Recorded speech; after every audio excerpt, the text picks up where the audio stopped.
mo kadlaawan, dagiti nagtataraki, nga kapitanis tayo ng tangarabi.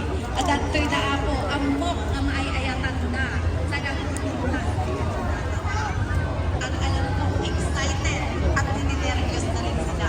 Sino po ang mamipili sa ating mga kandidato? Of course, sabihin ko rin po ang ating mga binibining Ordaneta 2025 at ang ating Miss Gay 2025. Alam nyo, gusto ko pong sabihin sa inyo, advance congratulations po sa inyong lahat. Bakit advance congratulations? Manalo man kayo or matalo, tandaan nyo lang po yung sinabi ni Miss Gladys kanina. Kayo ang bida sa ganda, bida sa binibining Ordaneta. Diba?